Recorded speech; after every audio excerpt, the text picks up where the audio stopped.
Okay, so once you have your image, you're ready to paint. I'm gonna just turn it horizontal here.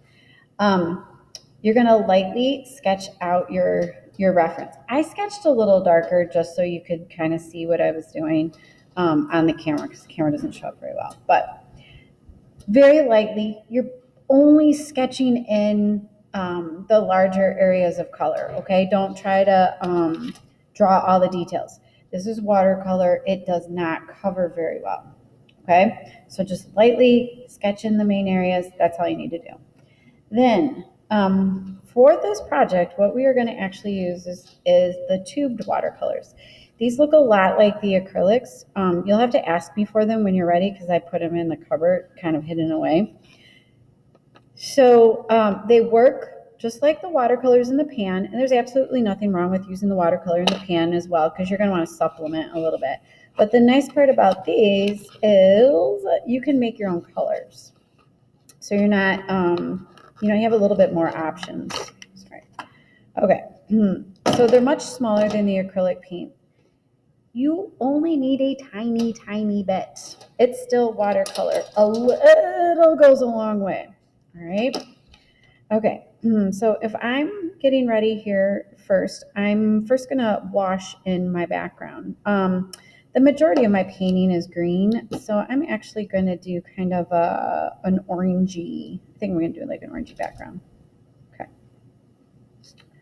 So I've set myself up with a few brushes, because remember in watercolor, you like to be able to have a wet brush for wet on wet, and a dry brush for dry on dry, and then, a medium brush when you're doing some in-between stuff.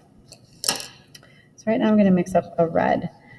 Go ahead and grab yourself a little paint palette or a lid, whatever you can find back there. And I just need a teeny bit. Look how little of paint I used. Tiny, tiny. Remember with watercolor, you start light and then you build up. If you go too dark at the beginning, you can't get it back. So I'm going to use a little bit of that red. I'm going to actually use a little bit of this crimson. It's a little oily at first because there's oils in there to keep it from drying out. And then I'm going to go in with a little bit of yellow to make kind of an orangey background. Okay, now I'm anticipating on painting my whole background. Look how much paint I have. Very little. Tubed watercolor paint is extremely expensive, so don't overdo it. And the nice part is you can save this. So when you're done with whatever you're using in class, because it's watercolor, no big deal if it dries out. You just get it wet tomorrow and it'll be fine. Okay. So first let me mix up this color. Make sure it's the color I like.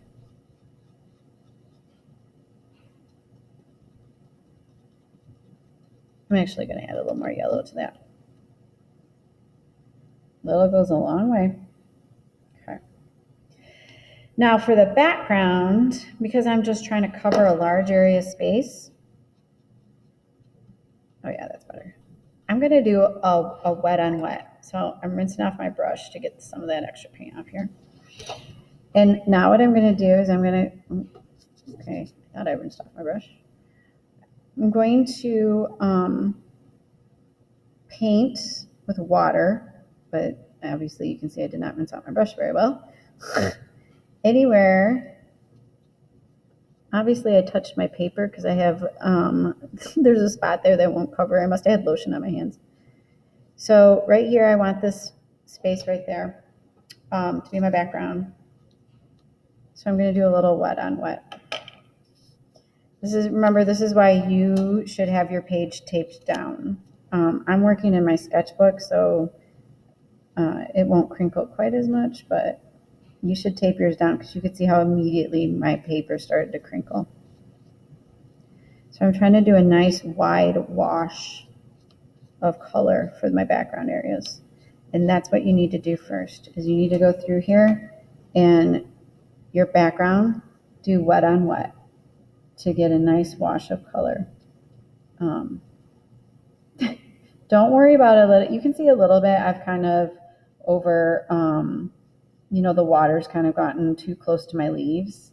No big deal. I can fix that up later. but you just don't want to go too much overboard because it's watercolor is, you can't just paint on top of it like the acrylic, okay?